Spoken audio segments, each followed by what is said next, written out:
Dimitri Chachkine, bonjour et bienvenue au château de Franc-Ouarez pour cette nouvelle participation, parce que ce n'est pas la première pour vous, à l'exposition Le reflet de nos différences dans ce cadre enchanteur. On va avoir le plaisir de découvrir vos œuvres, mais parlons un peu de Dimitri Chachkine. Si j'ai bien lu votre biographie, au départ vous êtes menuisier de profession, passé à la sculpture pour ornementer, je vais dire, pour décorer les sujets que vous réalisiez en bois.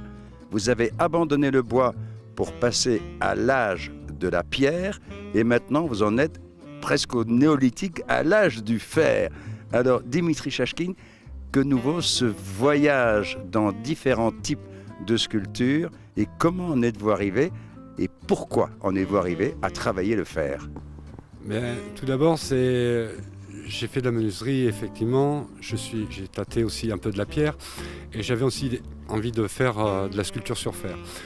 Le jour où je me suis mis à faire de la sculpture sur fer, il s'est passé un tel déclic qui a fait que c'était moi, c'était vraiment moi. Et l'aventure est commencée comme ça, finalement. Alors votre inspiration, vous la trouvez où? Parce que j'ai entendu, j'ai lu surtout qu'on parlait d'une inspiration grâce à la musique, grâce à l'art africain, grâce à différents éléments. Quels sont-ils ces éléments qui vous motivent? Alors justement, pour commencer, je suis parti des trois choses qui me passionnent. La musique, l'art africain et la bande dessinée. La bande dessinée parce qu'il y a beaucoup de choses burlesques sur nous humains. Et puis la musique parce qu'elle est porteuse d'émotions énormes. C'est énorme et il y a des paroliers qui ont vraiment des choses à dire. Du coup, je suis aussi venu à l'écriture par ce biais-là parce que c'est toujours un reflet de ce que nous, on est.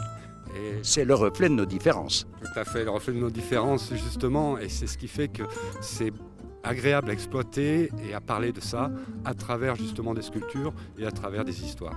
Mais alors je veux dire qu'un morceau de pierre, un morceau de bois se trouve facilement, mais vos sculptures en fer, elles sont composées de tellement d'éléments différents.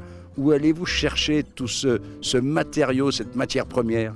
Alors c'est que du matériau de récupération parce que je trouve qu'on est justement dans l'ère de la récupération et c'est intéressant de jouer justement avec la forme des éléments qui existent déjà. Et c'est pas moi qui contraint justement le fer à s'adapter à moi, mais c'est moi qui m'adapte au fer. C'est-à-dire que justement par sa forme, c'est à moi de trouver exactement l'emplacement idéal pour lequel l'idée de la sculpture que j'ai envie de donner, quoi. Et votre inspiration, vous la trouvez dans la vie de tous les jours ou bien c'est un flash qui vous vient et vous dites tiens, je ferais bien tel personnage? Un peu des deux, mais il y a énormément la vie de tous les jours. Et puis moi, en partie, ma façon de penser, ma façon de réagir, ma façon de vivre avec tout ce qu'on peut avoir en nous. Et puis après, il y a aussi l'assemblage de certains métaux qui vont faire que ça va donner du beau, enfin à mes yeux. Pas uniquement au vôtre, parce qu'on apprécie énormément ce que vous faites, sinon vous ne seriez pas revenu à nouveau ici en Belgique. Mais justement, vous appréciez le beau, et ce beau, est-ce qu'on peut le voir autre part que lors d'une exposition? Est-ce que par exemple, vous proposez un atelier chez vous où les gens peuvent vous découvrir? Oui, alors à l'heure actuelle, j'habite donc dans le sud de la France, à côté de Nîmes, où j'ai, avec mon ami, on a un gîte rural qui fait chambre d'hôte et où justement les sculptures sont exposées en permanence dans le domaine, dans les chambres et pourquoi pas éventuellement découvrir mon atelier. Invitons les gens à découvrir vos œuvres dans votre gîte qui se trouve exactement où et comment s'appelle-t-il?